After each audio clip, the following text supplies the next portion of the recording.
C'est une remise en forme attendue de longue date par les riverains du secteur Attila-Kabassou à Remire-Montjoly. D'ici le mois de juin, leur route par endroits trop étroite, cabossée et envahie par des torrents d'eau en saison des pluies entre en travaux. Dans ce quartier en pleine expansion ces dernières années, de nombreuses familles ont élu domicile. Le public était donc avide de réponses au cours d'une réunion d'information organisée par la CTG et la mairie. J'attends que la route de Attila-Kabassou soit plus praticable. Alors je pense que comme le maire nous l'avait déjà promis une fois, on en avait parlé, donc maintenant j'attends la réalisation. Ça n'a rien à voir avec quand on a commencé à habiter dans cette zone-là. Hein. C'était une zone qui était tranquille, où les gens venaient faire leur footing, etc. Bon, maintenant, comme vous avez vu, il y a des constructions partout, hein. C'est plus pareil. Hein. L'objectif des travaux est notamment de sécuriser cet axe particulièrement fréquenté en raison de l'urbanisation, mais aussi en tant que raccourci prisé des automobilistes souhaitant éviter l'encombrement de la départementale 23 le matin. L'ambition, c'est de requalifier cette voie qui aujourd'hui ne correspond plus aux attentes des riverains, hein, puisque aujourd'hui le quartier s'urbanise fortement.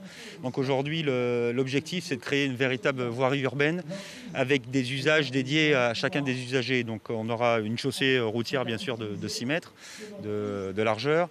Mais ce qui est important, c'est ce qu'on favorise, c'est les modes doux. Donc les modes doux, c'est les vélos.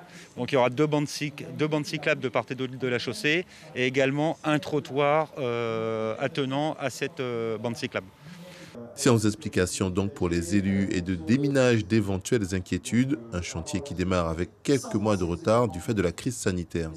L'aménagement d'une voirie entraîne forcément des dommages en termes de circulation. Donc il était important de leur expliquer comment ça allait se passer et surtout qu'un certain nombre de travaux vont être réalisés de nuit pour tenir compte du flux des véhicules le matin comme le soir au retour du travail. Parce que c'est une voirie aujourd'hui où circulent des milliers de véhicules par jour.